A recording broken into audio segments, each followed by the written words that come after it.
Primeramente, muchas gracias a Santiago Abascal por estar aquí, una vez más, como siempre ha estado, como ha estado Pablo Casado, que nació aquí, exactamente en este sitio donde ahora por el virus no hay silla. Ahí mismo, ahí hizo un gran discurso de regeneración, de unión de las derechas, de reagrupación. Antes hemos comentado una frase: hay que unir a todos los que están en defensa de la nación y la Constitución, y mucha gente lo creyó. ¿Ayer le aplaudían los que están en contra de la Constitución? Bueno, yo voy a hacer 2 o 3 preguntas así y vosotros hacéis lo que queráis. Vamos con la primera cuestión. Yo creo que la más importante.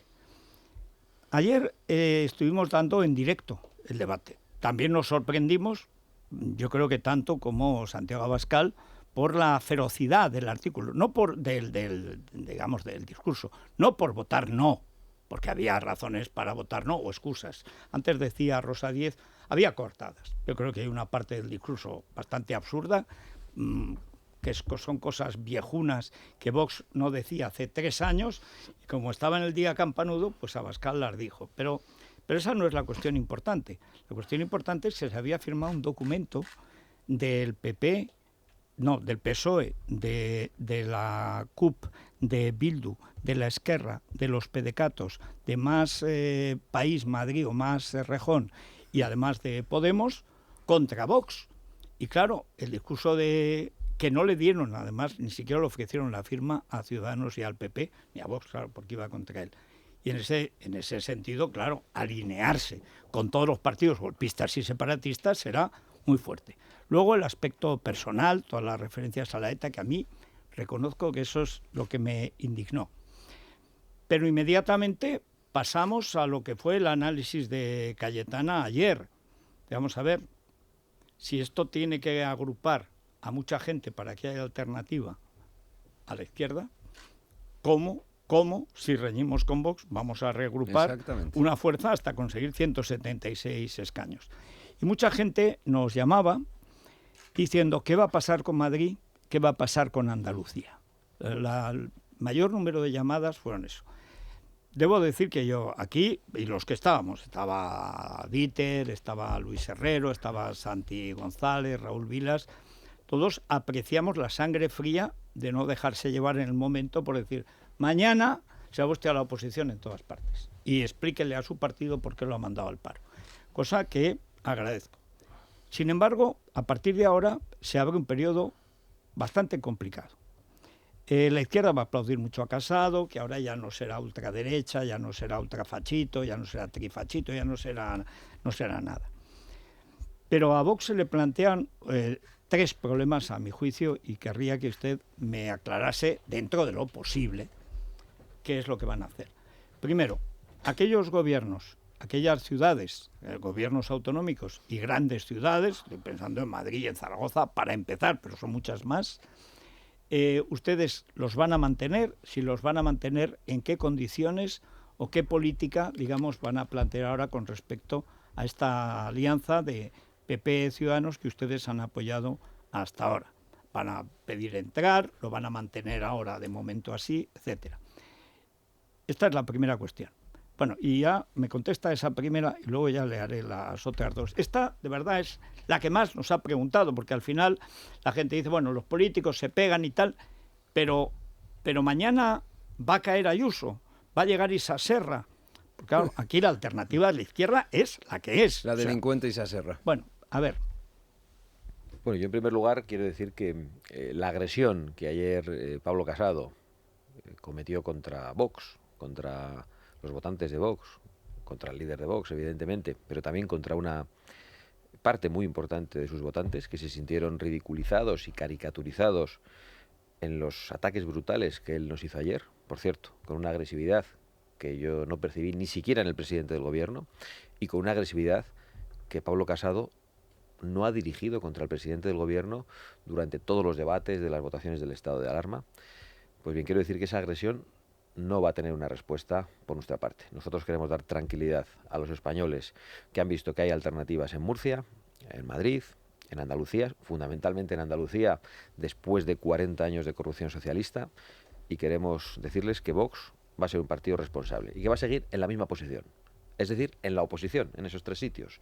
Nosotros facilitamos la investidura tanto de Isabel Díaz Ayuso como de Juanma Moreno como de López Miras, y lo que hemos hecho es negociar ley a ley, presupuesto a presupuesto. Y es lo que vamos a seguir haciendo con toda firmeza, pero también con toda prudencia y de manera razonable en función de nuestra representación en esos territorios. Es decir, no va a cambiar nada, y si ayer Pablo Casado ofreció zozobra, desesperanza y preocupación a tantos millones de españoles que esperaban una alternativa, nosotros vamos a hacer exactamente lo contrario. La segunda cuestión. El paso de Casado a las fuerzas, digamos, del desorden, porque no se puede decir que sea orden, esas 6, 8 fuerzas que firmaron el manifiesto contra Vox, que se dice pronto, porque ahí estaba BNG, la CUP, Compromís, en fin. ¿Bildu? Bildu, por ETA. supuesto. Es que ETA es el cerebro de esa operación. Exactamente. Desde 1977, que hay las primeras elecciones, solo hay 2 fuerzas políticas y terroristas que se oponen a la transición a la democracia, que son ETA y el FRAP. ETA a nivel nacionalista y el FRAP a nivel nacional. El FRAP es el partido del padre de Pablo Iglesias, partido, el de Pablo Iglesias ahora, que es el FRAP. O sea, la política que representa ahora, como bien le dijo Cayetana, antes de ser expulsada del partido, vamos, de la portavocía del partido, el Partido Comunista que hizo la transición fue porque no actuó como un partido comunista. Lo que es hoy Podemos es lo que era el FRAP. Por eso es aliado de la ETA, como lo era también el FRAP. Ese bloque, digamos, de partidos que estaban por la transición, que antes recordaba Rosa Díez, dice, bueno, es que en el 78 la gente se saludaba por la calle. Ahora se han cavado unas trincheras deliberadamente, es decir, que yo creo que empieza en el 93 Felipe González con el Doberman y tal y cual. Él no quería presentarse a esas elecciones, pero luego siempre hay poderes, en el caso Polanco, que insisten en que se presente y hacen la campaña del Doberman, que fue terrible, vuelve el franquismo, fue el último discurso en vida de Polanco. Eso era un juego de niños al lado de lo que ocurre con claro, Zapatero y de lo que está ocurriendo ahora. O sea, pero luego llega Zapatero ya a la guerra civil. Y la ley de memoria histórica y la ley de violencia de género, es decir, una serie de leyes que en la práctica inhabilitan la Constitución. Pues son leyes habilitantes, que llaman en Venezuela, que te permiten manejar la Constitución a su antojo. Claro. Pero, claro, con Sánchez ya se da un paso más, se da un gobierno social comunista sostenido por todos los separatistas, incluyendo los hijos de la ETA y los golpistas que siguen presumiendo de que van a continuar con el golpe. Eso deja, en cierto modo, a Vox solo en un ámbito muy amplio del centro-derecha. Hoy hay un artículo de José María Marco que colgó ayer en Libertad Digital, importante. Digo que actualmente, o sea, después de ayer, Vox tiene que hacerse a la idea de que le toca una enorme responsabilidad y que tiene que ser ya no un partido de combate, digamos, de reacción, sino ya un partido alternativo. Es decir, un partido donde esté claramente y no haya lugar a sorpresas. Donde no haya ocurrencias, sino que haya un cuerpo doctrinal sólido, que todo el mundo sepa de qué va. Al PP le costó mucho. Yo recuerdo que cuando Aznar consiguió aquello en el 90 fue después de muchas peleas y con gente muy valiosa, pues como Vidal Cuadras, Esperanza Aguirre, etcétera, y lo que era el grupo de Aznar, que claro, cuando yo esta mañana leía la crónica de Juan Malamet, el grupo que acompañó la capillita de Pablito, nos reúne una neurona junta entre todos ellos. Pero es que, claro, recordé, porque eso sí que lo viví, lo que era el de Aznar, y usted también lo recordará, aunque era un crío. Pero es que Aznar tenía alrededor, todos eran más brillantes que él. Todos tenían más títulos y tal. Era igual, tenía clara que él iba a mandar y que iba a mandar. Y los otros lo respetaban. Rato, Loyola de Palacio, Álvarez Cascos, Federico Trillo, Esperanza Aguirre. El último era Mariano Rajoy, que tampoco era tonto y que en la época de vicepresidente de Albor fue incluso brillantísimo, porque Mariano luego se echó a perder, pero tuvo una juventud. Es decir, había una gente que compartía 2 cosas básicas: la economía de mercado y la idea de nación. Y en torno a eso se crea el PP de 1990, que llega del Congreso de Abril de Sevilla, que llega al poder de aquella manera en el 96. ¿Qué va a hacer ahora Vox ante esa situación en la que el PP, digamos, en el fondo ha desertado de la idea de reagrupar a la derecha para convertirse en un partido alternativa, en un partido que ocupe ese espacio que voluntariamente abandonó primero Ciudadanos y ayer el Partido Popular. Vox hasta ahora ha tenido una responsabilidad que yo creo que hemos ejercido y hemos asumido con extraordinaria valentía por parte de muchísimos cargos de Vox y además asumiendo la estigmatización permanente, que ha sido la de dar una batalla cultural durísima ante leyes totalitarias, ante amenaza de denuncias por determinados planteamientos de Vox. Es decir, Vox tenía una responsabilidad de reequilibrio cultural en España, de reequilibrio político, ante una izquierda convertida en extrema izquierda, ante un nacionalismo moderado, si alguna vez existió, convertido en separatismo golpista. Vox tenía que irse exactamente al otro lado para reequilibrar el país. Es decir, la posición que había venido manteniendo el Partido Popular en los últimos tiempos de abrazarse al acuerdo constitucional como si fuera su propio programa político no tenía sentido. Cuando se llega, por ejemplo, al acuerdo sobre el título 8º de la Constitución, no había un partido autonomista, había una derecha más bien centralista, había una izquierda federalista, había unos nacionalistas. El punto de encuentro entre los que firman el acuerdo constitucional es el Estado de las autonomías. Ese acuerdo es inmediatamente abandonado por la izquierda y los separatistas, o paulatinamente abandonado, y el Partido Popular queda abrazado al acuerdo de las autonomías. Y eso ha ocurrido en todos los terrenos del acuerdo constitucional. Por eso Vox ha sido hasta ahora un ariete, ha sido una punta de lanza para la batalla cultural. Y yo creo que hemos hecho una labor extraordinaria. Ahora nos toca entrar en un periodo de reflexión, habida cuenta de que nos hemos quedado solos en un campo político que es mucho más amplio que el nuestro. Y yo creo que eso nos tiene que hacer ser conscientes de nuestra responsabilidad, nos tiene que llevar a una reflexión interna y tenemos que saber que en estos momentos hay millones de españoles políticamente huérfanos, expulsados ayer del Partido Popular. Probablemente también hay españoles que han votado a la izquierda que se sienten políticamente huérfanos, pero que quieren una alternativa clara, una alternativa potente en favor de la regeneración democrática, que no es lo que ayer vimos en el último momento de la moción de censura, porque parece que se van a volver a poner de acuerdo para repartirse los jueces. Y yo creo que en ese contexto Vox se tiene que dirigir a muchos más españoles de los que se ha dirigido hasta ahora. Y probablemente tendremos que quedarnos con lo esencial y bueno, pues que en este momento no nos toca tirar todavía más de la cuerda, sino ser responsables y dar esa alternativa a los españoles. ¿Se plantea un congreso, digamos, para redefinir las pautas ideológicas básicas, como no, por cierto hizo... No, de hecho la reflexión implica que incluso el congreso ese lo reflexionemos bien. Eso quiere decir que en el fondo se da por satisfecho sabiendo que a partir de ahora tienen más campo para correr. Es decir, que cree que Vox, el Vox actual, el Vox de su discurso, ¿es suficiente para eso?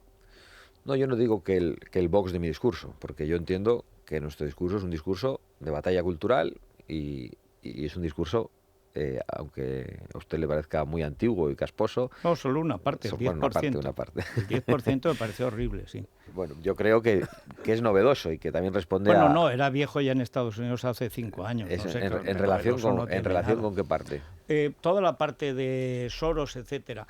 Por entrar en ese asunto, yo no entiendo que siendo Europa, la Europa que está asaltada por el islamismo, donde tiene usted, por ejemplo, el caso de Macron, que hizo un gran discurso contra el separatismo islamista, de una Francia que no sabe cómo defenderse porque están decapitando, degollando a sus profesores con lo que es la escuela pública en Francia, en la República, que en lugar de acudir en defensa de la Europa de tradición cristiana y occidental, usted vaya con Soros.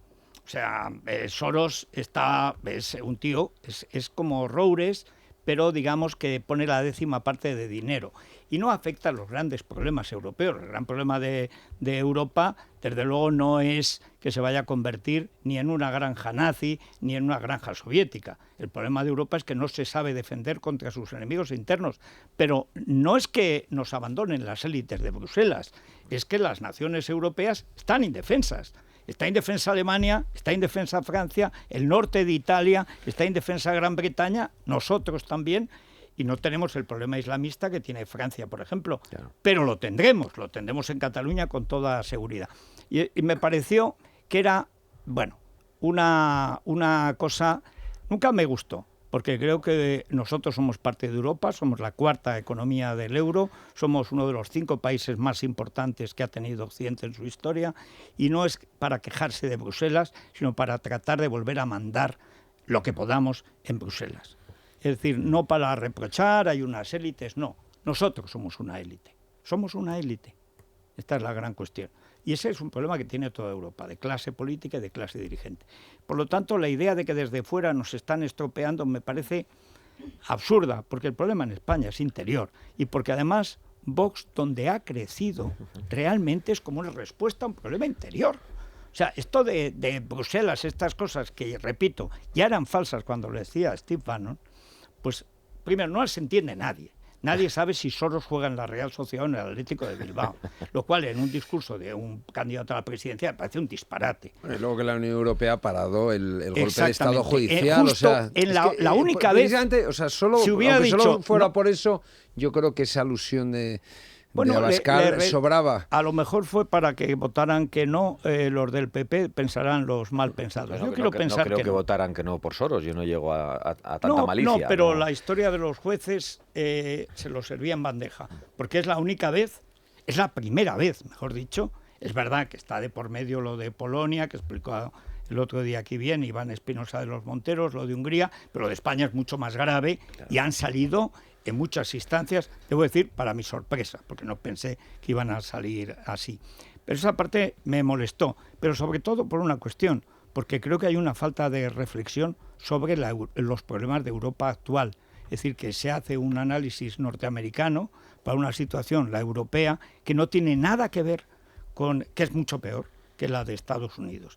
Pero es importante. Perdón, entremos ahí.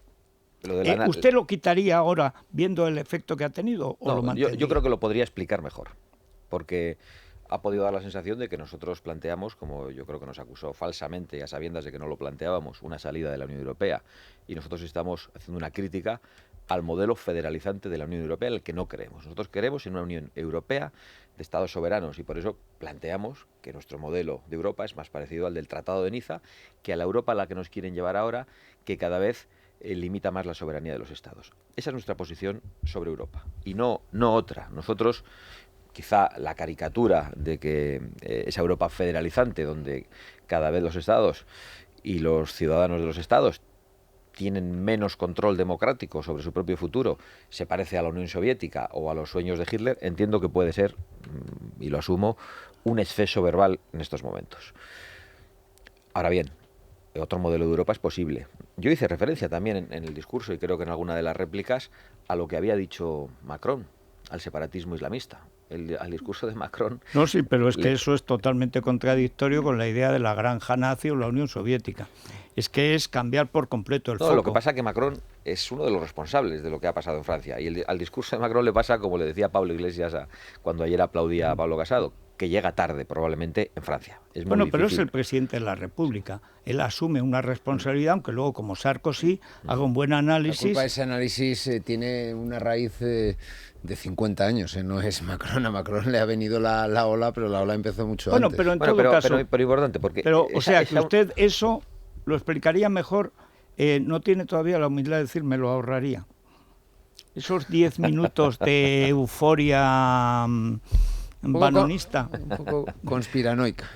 Bueno, yo pienso que no. A mí Soros me sigue pareciendo un personaje siniestro. No, absolutamente. No, yo también lo pienso. Pero bueno, para un programa de investidura. A veces va por delante y arriesgando mucho, pues, de lo que están pensando los ciudadanos españoles, y que hemos, haciendo esas cosas, ejercido una responsabilidad también de explicación a los españoles de cosas que están pasando y que es el análisis que hacemos. Ahora bien, volviendo al discurso de Macron y a lo que está ocurriendo con Europa. El yihadista que decapitó a una persona el otro día en Francia, había intentado entrar por Polonia en 2 ocasiones y fue rechazado. Y precisamente las élites de Bruselas están queriendo imponer a las naciones la aceptación de cuotas de inmigración. Y esa es la crítica fundamental que nosotros estamos haciendo a Europa. Pero nosotros no estamos planteando en ningún caso la salida de la Unión Europea, no estamos planteando la salida del euro, no estamos planteando una posición antisistema, sino que también hemos tratado de jugar en el debate sobre la Unión Europea pues con una posición de reequilibrio ante esa deriva federalizante e islamizante de las sociedades europeas. Esa es nuestra preocupación, nuestra gran preocupación sobre el futuro de Europa. Una cuestión más, y ya os cedo los tratos, sobre todo Vieito, que se tiene que ir pronto. Usted personalmente, muchas veces que hemos hablado, pues siempre ha dicho que usted es consciente de la responsabilidad que le ha caído encima, que con el crecimiento vertiginoso de Vox es mucho mayor, mucho más rápido de lo que usted pudo pensar cuando estaba hace apenas 3 o 4 años subido a un banco en Sevilla con un megáfono y solo 3 personas, de las cuales 2 le habían acompañado. Es decir, sin nadie. Parecía un indigente pidiendo. Y de pronto, el otro día antes de la puñalada que vino posterior, alguien decía que es que cogió una bandera, como Buster Keaton en la famosa película, pero que es la bandera nacional, echó a correr porque se le había caído a alguien y de pronto vio que tenía 1 millón de personas detrás. Bueno, en su caso, 4 millones de personas. Bueno, eso supone creer que yo cogí la bandera por casualidad, sin creer en ella. No, pero... Digo porque sí, leí el otro día ese comentario, no sé sí, quién lo decía, tienes razón. Y tenía ahí un punto de malicia. Sí, no, yo es verdad, cogí la bandera porque creía en ella, no me podía imaginar que podíamos representar a tantas eso personas. Esa es probablemente la diferencia. Usted además lo ha dicho, yo tengo el libro, lo que yo creo, etcétera, bueno, lo tengo. Y me lo he leído, etcétera. La cuestión de fondo es, usted tiene ahora una serie de responsabilidades y desde ayer mucho mayores, pero mucho mayores, y siempre hasta ese discurso.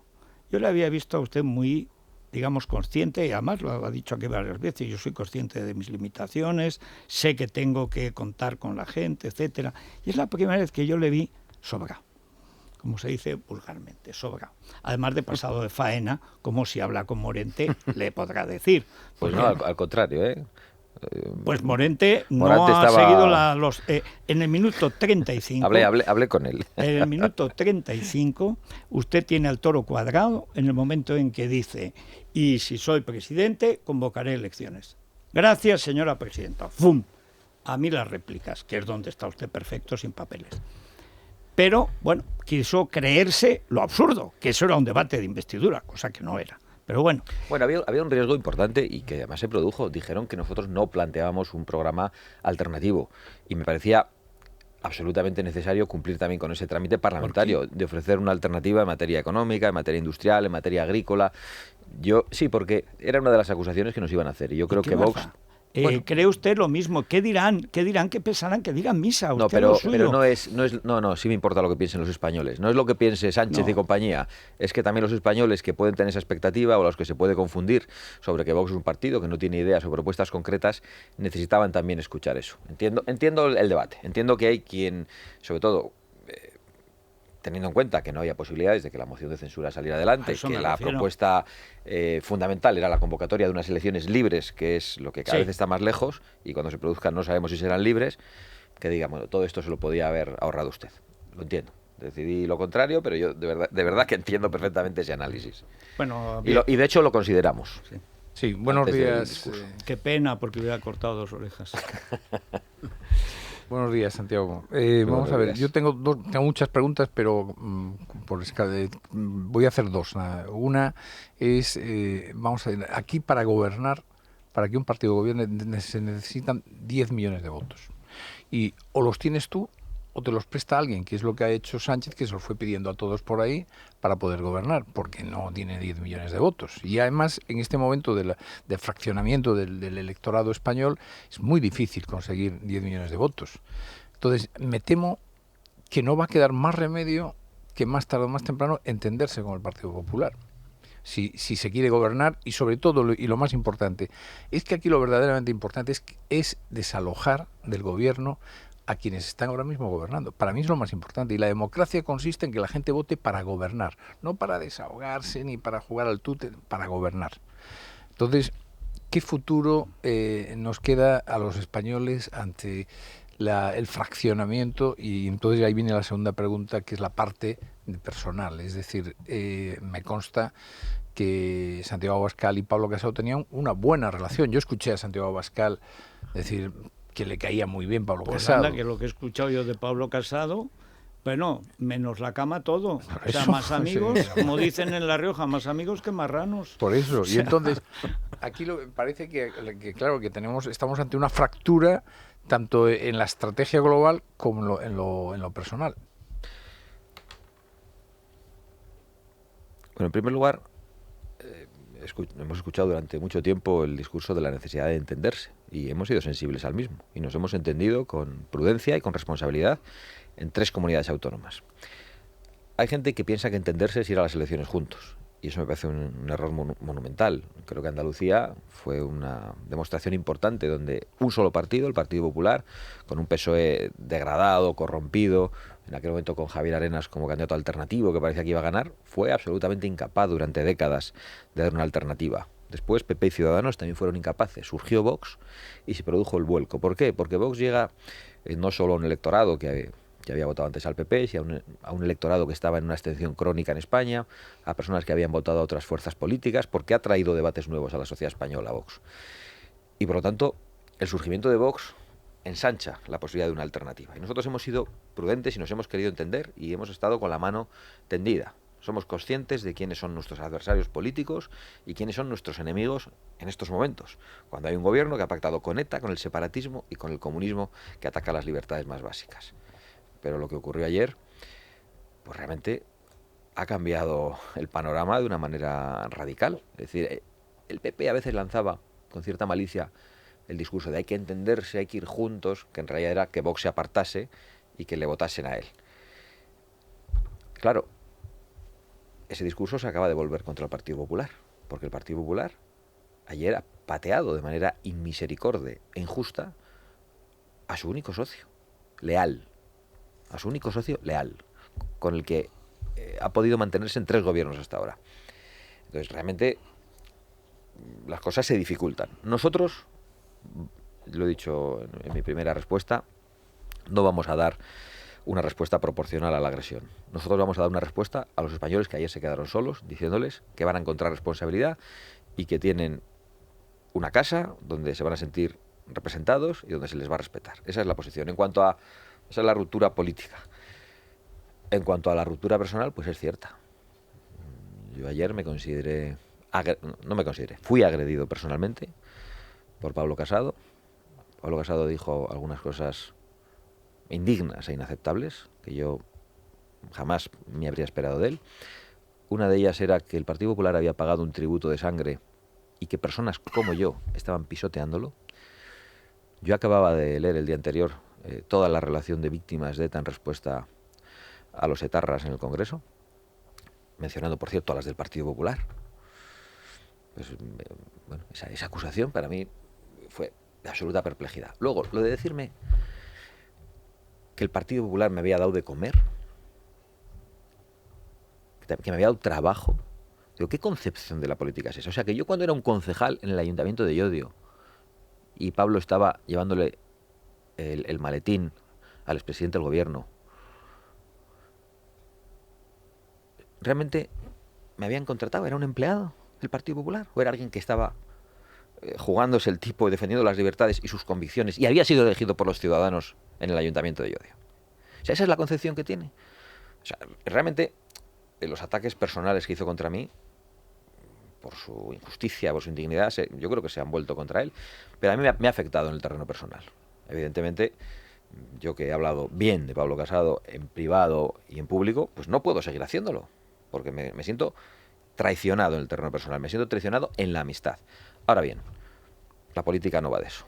Yo no voy a llevar un problema personal que en estos momentos tengo con Pablo Casado, muy serio, estoy verdaderamente indignado con él, no voy a llevarlo al terreno político. Nosotros políticamente vamos a seguir con la mano tendida y no vamos a romper nada más, porque no es lo que están esperando los españoles que quieren una alternativa de nosotros. Ayer Pablo Casado provocó una desesperanza brutal. Los aplausos que recibía de su bancada eran verdaderamente ridículos. Cuando además un minuto antes no sabían que iban a tener que aplaudir. Si llega a haber dicho que sí y hace un discurso brutal contra Pedro Sánchez y a la vez dice que aunque Abascal no es el candidato adecuado, voto que sí, habrían aplaudido de la misma manera. O sea, por eso yo subí a la tribuna y dije, esto, señorías, es como la música del Titanic hundiéndose, están aplaudiendo y no saben lo que aplauden, ¿no? Bueno, en fin, que... Bueno, dicho que... A ver, Eduardo. Bueno, yo una precisión a usted, don Federico. Yo creo que hablar de la Unión Soviética yo creo que era exagerado, un poco conspiranoico. Meterte en China y en la UE. No, yo en China estoy de acuerdo, es el mayor peligro para las libertades, sin duda. Pero digo que no era el objeto del debate. Esa era la cuestión. En eso estoy de acuerdo. China sí. Sí. China por el virus. Yo entiendo que lo otro puede parecer un exceso verbal, pero el debate sobre China es esencial. Me aceptará que en estos momentos, joder, es que quien nos salva del golpe en el Poder Judicial es la Unión Europea. Es que era el momento menos adecuado. Eso... Bueno. Sí, de momento... Vamos a ver. Para empezar, si respetan tanto a nuestros jueces, que nos entreguen a los golpistas subidos. Sí, creo que volvemos a los 3/5 en cualquiera de los casos. Yo creo que eso es bueno. Y luego es bueno y malo, porque con 3/5 se quedan los 20 miembros del Consejo. Pero es mejor que la mayoría absoluta, que hubiera sido poner a Pablo Iglesias de juez, a Pablo Iglesias, a Pedro Sánchez, a Otegi... ¿Tú crees que Lola Delgado es menos sectaria que Pablo Iglesias? Digo, pero que en cualquier caso esta situación es algo mejor. Más que nada es que Europa no dejaba. Evidentemente. Pero esa es tan mala como lo que no sea volver y luego, al 80. La alusión a Soros, yo creo que, don Federico, sí es importante y le voy a explicar por qué. Quien nos manda de manera inmisericordia inmigrantes, gente que viene, pues buena gente que viene aquí a... Bueno, buena y mala. Bueno, sí, bien. Pero digo, en general son buena gente que huyen de la miseria, ¿no? Que huyen de la miseria. Pero quien nos lo envía, quien fomenta todo eso, son las organizaciones de Soros. Quien financia a buena parte de los medios de comunicación de izquierda y de extrema izquierda en este país es Soros, como nosotros vamos a acreditar muy próximamente con documentación, no con especulación, documentación. Pero perdona, que yo ya he dicho que Soros es un roures grande y por tanto detestable, pero que no era ni el momento ni el lugar y es difícil de explicar. Pero hay que irlo soltando, porque la primera persona con la que se reúne Sánchez cuando llega a la Moncloa es un tal Soros. Que por cierto no lo ha contestado nunca. No, ni lo contestará. No lo ha contestado nunca, incluso. Pero es que yo creo que con Soros Sánchez... y con Orgulian, el accionista mayoritario de Prisa. Por supuesto. Son los dos, el malo malísimo es Soros. Bueno, el que hace daño es Láser. O sea, Soros es el malo. Sí, pero aquí lo que hace daño es el IBEX 35 que está financiando. Pero Soros tiene decenas de miles de millones preparados para montar revoluciones en Estados Unidos como se está montando y en el resto del mundo. O sea, que no es ninguna... Pero en España el que paga el diario golpista y la cadena de radio golpista es el IBEX 35. No es Soros. No diga usted que no es Soros. Bueno, Soros le dio 10 millones, es verdad, a Prisa. Pero bueno. En fin, yo no sería pero vamos a las... Bueno, la cuestión es que hoy de lo que habla todo el mundo es de la ruptura de la derecha, o sea, de la explosión de la derecha. Ha explosionado la derecha en el día de ayer. Es cierto que... mayormente no por su culpa, pero ¿se arrepiente usted de haber planteado y presentado la moción de censura y al final que ha salido ganador, como nosotros titulamos hoy en OK Diario, and the winner is, el ganador es Pedro Sánchez? Es que esa es la sensación que tengo yo, más allá de lo que vamos a entrar a preguntarle en unos segundos. Es que yo tengo esa sensación que yo creo que la moción de censura ha sido acabando siendo un error. Bueno, pues decir que no solo no me arrepiento, sino que creo que ha sido un gran acierto retratar al gobierno de nuevo con todos sus socios. ¿Qué motivos hay más que nunca, don Santiago? Bueno, por eso, pero eso ya lo explicamos antes, dijimos que era una responsabilidad en conciencia, que no había habido ningún gobierno en toda la democracia que mereciera una moción de censura más que este, dijimos que no había un instrumento de reprobación, por cierto, y esto es una cosa que a mí es que me irrita especialmente, la crítica del Partido Popular, de que no daban los números, y luego presentan una moción de reprobación contra Pablo Iglesias cuando tampoco dan los números y nosotros la vamos a apoyar y que va a ser derrotada en el Parlamento y que implica, por lo tanto, un fortalecimiento de Iglesias y un debilitamiento del rey. Y sin embargo, hay que presentarla. Sí, pero el resultado práctico es que ustedes han acabado a palos. No. Y el señor Sánchez se fue ayer por la puerta grande, es la sensación que yo tengo, perdóneme. El señor Sánchez se ha ido ayer apoyado por ETA de una manera cada vez más visible, viéndose obligados en su rabia a firmar un cordón sanitario contra Vox, incluso con ETA. Es decir, el acuerdo del Frente Popular con separatistas, lo que quiera, pero la derecha partida en dos. Y la derecha no sé si ya pero la derecha para no ha mucho explosionado. tiempo, para un poco de tiempo. El pero PP yo y creo Vox, que al menos para bastante tiempo. el PP y Vox son dos partidos diferentes. Entonces, la derecha no está dividida en dos. El PP renuncia claramente a la derecha. Pero bueno, más allá de eso, lo que ha explosionado ayer es el Partido Popular. Ayer por la tarde, las centralitas de la sede de Vox estaban colapsadas, de gente afiliándose y de gente del Partido Popular pidiendo disculpas. En las redes había personas rompiendo carnés del Partido Popular. O sea, ayer Pablo Casado ganó los periódicos y perdió muchos votantes porque generó zozobra. Entonces, lo que se ha roto es otra cosa. Y yo no contaba con eso. Y no me alegro de eso porque complica el panorama político. Pero claro, que cada uno asuma su responsabilidad. De lo que ayer hizo Pablo Casado, y luego yo no otra tengo pregunta, ninguna responsabilidad Abascal. porque nosotros hemos tendido la mano. Le dijimos que la moción de censura debían presentarla a ellos y que nosotros les apoyaríamos. Y no quisieron hacerlo. Pero breve, porque hay muchísimas muy rápido, digo, pero oyentes. lo de ayer, que es la salida contra usted como un perro de presa de Pablo Casado, ese cambio de postura, ese alinearse y votar con Podemos, con Bildu, con ORC y con Sánchez, ¿eso a qué es debido? ¿Vamos a una gran coalición? ¿Le han presionado los grandes poderes fácticos, los oligarcas de los que hablaba usted ayer al señor Casado para llegar a lo que llegó ayer? Pues realmente no lo sé. Y yo no voy a hacer, y mantengo la posición de ayer, no voy a hacer una crítica a que votasen en contra de la investidura que yo encabezaba. Porque hasta puedo entender que digan que yo no soy el candidato adecuado. Yo ayer traté de cumplir con mi responsabilidad y con una misión política que era la de retratar al gobierno en un intento de reprobación del mismo. Que el Partido Popular coincidiera en el voto con los otros no me lleva a mí a decir que el Partido Popular es como ETA, como Bildu. No lo voy a hacer. Pero desde luego sí se comportó... Ayer votó lo mismo. Sí, votó lo mismo, pero lo importante no es tanto lo que votó como el discurso que hizo contra Vox, que fue de demonización y de estigmatización. Y eso fue lo verdaderamente grave. ¿A qué obedece?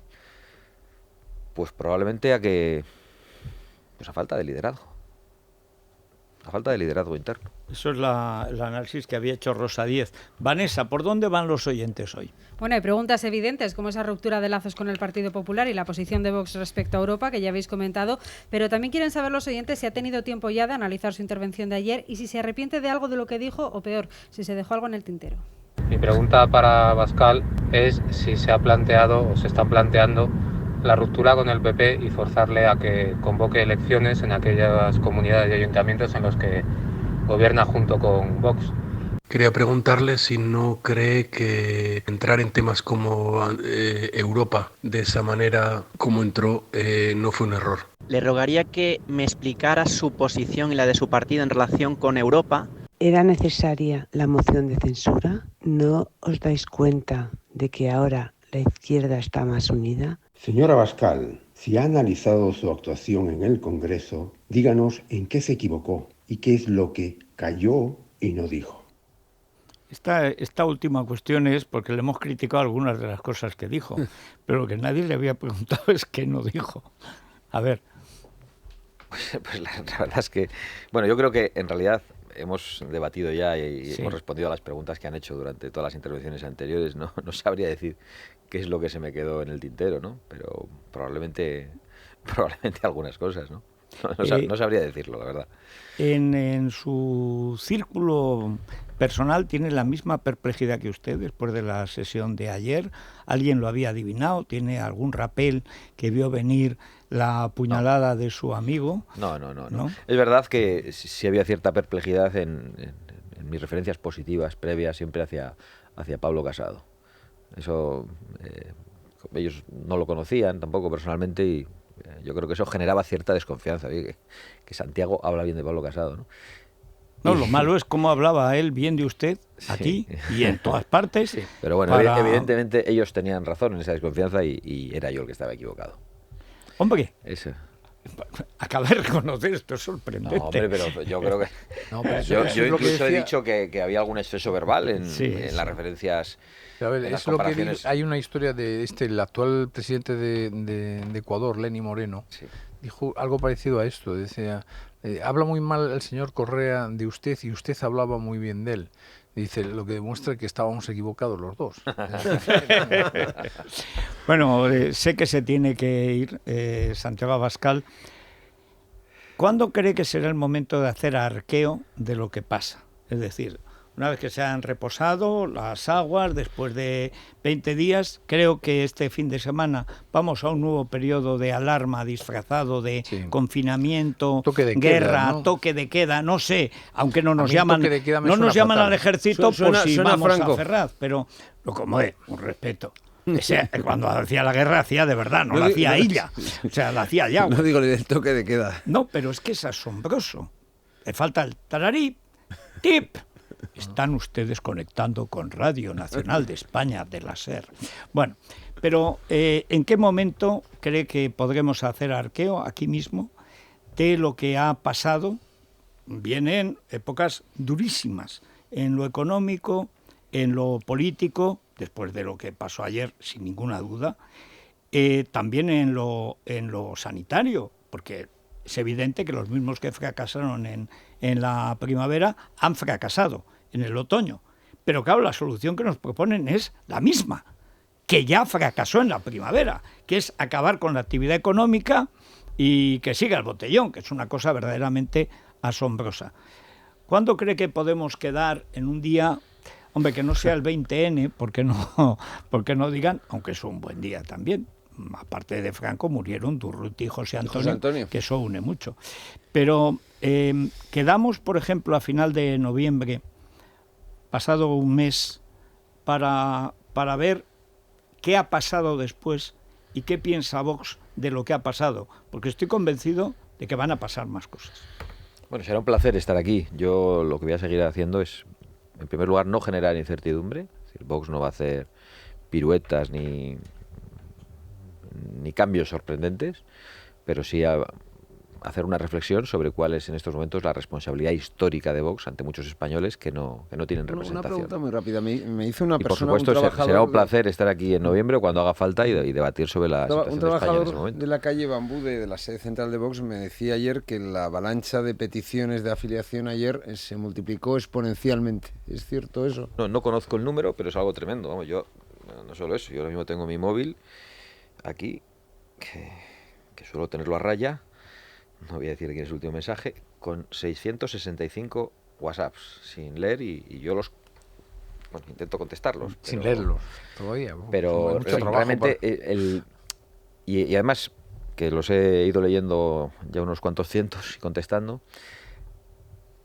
está en los niveles de las elecciones para nosotros y van todos en una misma línea. Se está dirigiendo a mí y a nosotros mucha gente, bueno, que nos podía ver con cierta simpatía, pero que no acaba de confiar en nosotros y que después de lo de ayer pues ha dado el paso. Solo una ya curiosidad malsana. Yo creo que después de Cayetana y después de lo de ayer y después de usted, le toca a Díaz Ayuso y a Juanma Moreno. ¿Por qué? Porque son los herederos molestos. Estamos en Eduardo III. Ayer Casado, que iba de tal, pues apareció como el giboso malvado que se carga a todo el mundo, a cualquiera que puede heredar, a los niños de la torre, etcétera. Y es evidente que los dos obstáculos que tiene ahora, digamos, el reino de Casado, aunque sea sobre un reino minúsculo, son la presidenta de la Comunidad de Madrid y el presidente de la Comunidad de Andalucía. Si ustedes ven esa situación, ¿serían partidarios de ir a elecciones no para derribarlos, sino para fortalecerlos? Bueno, para fortalecer a quien elijan los ciudadanos. Ya lo hemos dicho, desde luego, que somos partidarios de ir a elecciones, especialmente en Madrid, lo dijimos con toda claridad, aunque ahora pues quizá ya no sea necesario para el Partido Popular, porque si están dispuestos a un pacto con el Partido Socialista, quizá los fantasmas de la moción de censura en Madrid que se estaban planteando se alejen, o no lo sé realmente. Yo creo que los van a rematar si pueden. Si pueden, bueno. Es verdad que también con Isabel Díaz Ayuso y con Juan Manuel Moreno y con López Miras tengo una buena relación, pero yo ya no me atrevo a poner la mano en el fuego, porque está claro que uno de mis grandes errores ha sido ser demasiado confiado. En el caso de Madrid, parece ser que el PSOE tiene previsto mandar a Ángel Gabilondo al puesto de defensor del pueblo. Bueno, porque lleva, es el lleva gran con obstáculo. eso, gran obstáculo se, a lo la llevan, moción. se lo llevan prometiendo un año y nunca se lo han dado. Ya, porque no había, pero ya toca. Ahora que van a renovar el Sí, PP, ahora sí. No, se es puede que si empiezan van a las mandar a movidas, Margarita Robles modelo al- Cayetana, a Margarita Robles la mandan al Constitucional, que es la ministra que en el seno del Consejo más quejas se eleva a este tono de podemita que allí... para que no estorbe. Exacto. Y la mandan al Constitucional porque hay que tener mujeres y a Gabilondo lo mandan a la Defensoría. O sea, que a Franco Pardo, que son dos apellidos muy adecuados para un caníbal de izquierdas, ¿qué mandíbula tiene ese hombre? Es una, no, es pero lo curioso es que se llame Franco Pardo. Por eso ¿Cómo digo, es que la, es un justo la- castigo, Pardo, sí. justo Gallego castigo como usted. a su perversidad. de Lugo? Bueno, muchas gracias, Santiago Abascal, mucho ánimo y bueno, además de otra cosa, que Dios reparta suerte, porque además de tener razón, también en la política hay que tener suerte. Yo creo que ayer usted tuvo demasiada suerte, porque le va a tocar lidiar no un toro, sino una corrida entera. Y además, en fin, complicada. Pero, en fin, ojalá acierte y siga defendiendo como ahora lo que hay que defender. Pues muy agradecido y será un placer estar aquí cuando sea necesario para debatir sobre lo que convenga y sobre lo que es mejor para España. Muchas gracias.